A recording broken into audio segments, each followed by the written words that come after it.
Bonjour. Donc aujourd'hui, on est jeudi 3 décembre et je voulais aborder un autre sujet en réponse à quelqu'un qui a pris contact avec moi via Messenger. Et je vais vous lire après un peu les chances qu'on a eues. Et en fait, le titre de la vidéo d'aujourd'hui, qui sera la 7e, c'est « Il suffit d'un petit j'aime.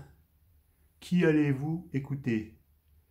Une personne que vous savez qui elle est et qui vous parle de paix,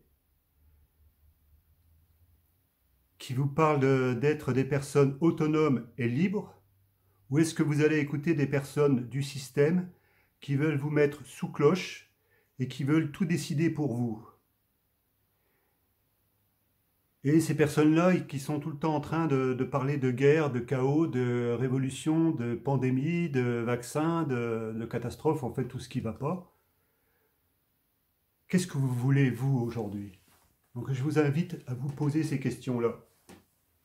Alors je vais vous lire un peu les témoignages d'Alain. Je lui ai demandé s'il me le permettait, si ça ne le dérangeait pas. Et donc, en fait, il me dit, écoute, salut Noël, je vois bien ta détermination. C'est un chantier titanesque et il faut bien un début, mais il faut trouver la force. Et moi, je n'ai pas cette ambition sans pour autant subir.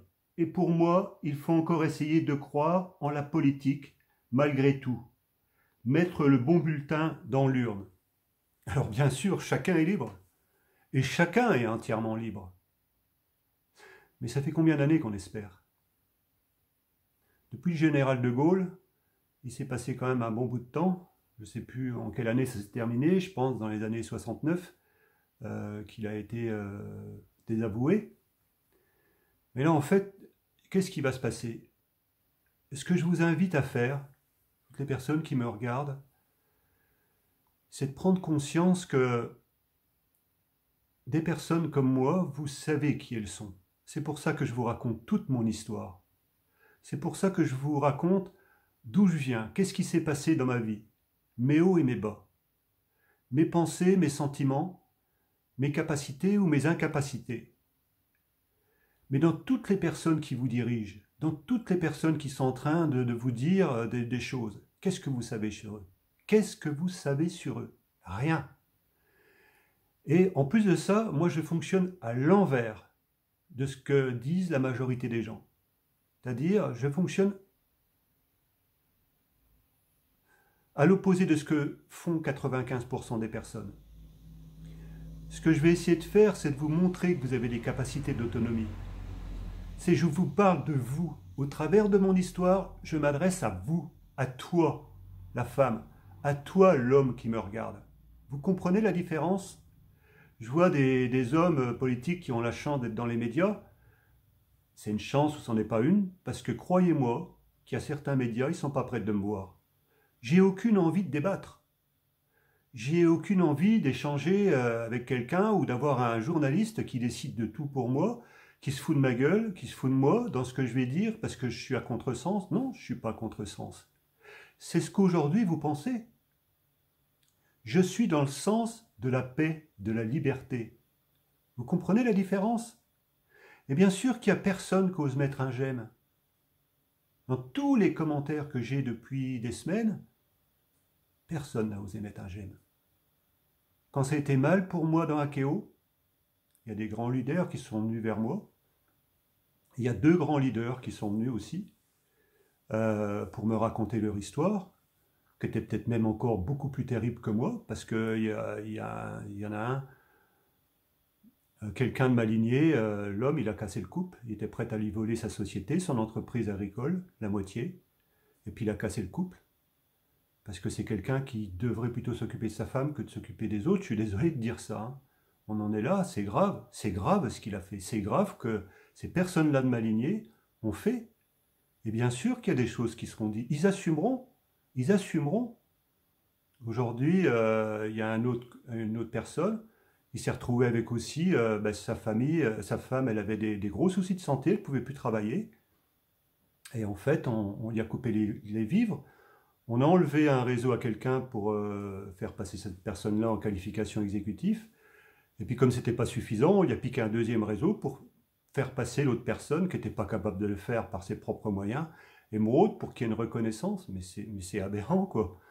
Moi, il y a des diamants qui sont venus m'expliquer leur histoire. Vous savez ce qui se passe dans ce type d'activité-là avec Akeo? C'est pas compliqué. Soit que le couple il adhère, mais en général, c'est pas forcément des personnes qui ont une capacité d'autonomie, de réfléchir par eux-mêmes, d'être indépendants. Pas tout à fait, ils sont dépendants, ils peuvent être jeunes, donc ils sont dépendants de ce système-là. Mais en général, ça va se passer comment? Ben, si le couple ne se laisse pas faire, surtout s'il a des capacités d'autonomie, en général, on va mettre une pression. Et de toute façon, si l'homme ne se laisse pas faire, en fait, on va essayer de le casser. Et si l'homme ne se laisse pas faire, on va essayer de couper les vivres, de couper les revenus. Et on lui dit en substance, voilà, si tu n'es pas en accord, eh ben voilà, on vous coupe les revenus. Qu'est-ce qui se passe? L'homme, ben en fait, il décroche, il ne se laisse pas faire. Enfin, il abandonne, il s'en va. Et il garde la femme. Pourquoi est-ce qu'il garde la femme? Pourquoi est-ce que mon épouse, elle veut toujours renouveler dans cette activité-là, Akeo? Ben parce qu'il y a de très très bons produits d'entretien. Bien sûr, on était commissionné, on en avait plus de 50% sur le TTC. Pas le cas de tout le monde, hein, il y en a qui sont qu'à 20%. Nous, on avait une chance inouïe par rapport à ça. Vous voyez un peu le processus. Ça, c'est pas le sujet d'aujourd'hui, j'en reviendrai par la suite, parce que c'est clair qu'il va se passer des choses. Donc ça, c'était un petit aparté, et c'était pour répondre à Alain. Alors, qu'est-ce que j'y ai répondu à Alain? Bonsoir Alain. Ça ne m'appartient pas. C'est vrai que ce n'est pas facile d'essayer de faire bouger les choses. Je suis toujours à la limite d'abandonner. Vous voyez? Et je vais vous expliquer après pourquoi. Mais il y a quelque chose en faux de moi qui m'incite à continuer jusqu'à temps que les gens comprennent. C'est dommage que tu n'aies pas mis ce message sur mon poste, car du coup ça m'aurait permis de répondre, et petit à petit, si les gens voient des messages, ils vont comprendre que ça bouge. Tant qu'il n'y a personne qui ose se mouiller avec moi, rien ne changera, rien n'évoluera, mais il faut bien que tu comprennes que tout le système est corrompu et que là, on est en train de préparer quelque chose qui va se faire et qu'en fait, qui va changer tout ce système.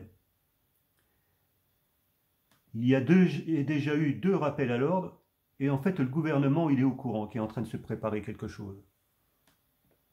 Et sache, Alain, que tu es quelqu'un de bien. Ce n'est pas une question d'ambition. Tout le monde peut être capable de lever le petit doigt. Il suffit seulement de poser le premier geste. Tu vois ce que tu viens de faire? Alors, ça va me permettre de faire une nouvelle vidéo et d'y répondre. Si tu comprends ce que je viens de te dire, tu as tout compris et du coup, tu deviens quelqu'un qui est actif. Tu comprends? Tu comprends? Fais passer le message que je suis en train de te donner à d'autres personnes, qu'ils viennent mettre des messages sur mes vidéos. C'est comme cela que ça marche et tu verras que tu te considères sans ambition, mais du coup, tu fais un grand geste pour notre beau pays, la France, pour tes enfants et tes petits-enfants. C'est pour cela que je me bats. Je n'ai rien d'exceptionnel. Je le fais seulement pour mes enfants et mes petits-enfants. Et toutes les personnes avec qui je suis en paix. Donc, je vais en rester là pour cette première vidéo, enfin la 7e. Que vous réfléchissiez un peu à ce que je viens de dire dans l'immédiat. Je vais en refaire une deuxième derrière pour vous expliquer d'autres choses. Mais vous comprenez aujourd'hui l'importance. Moi, je me suis occupé du foot. J'ai été longtemps dans Akeo. Le foot, c'est des années et des années et des années. J'ai vécu de grandes choses au travers du foot. J'ai eu la chance aussi d'être dans des clubs comme Sedan, comme Charleville, parce que je connaissais énormément de monde. Je faisais partie de l'amicale des éducateurs.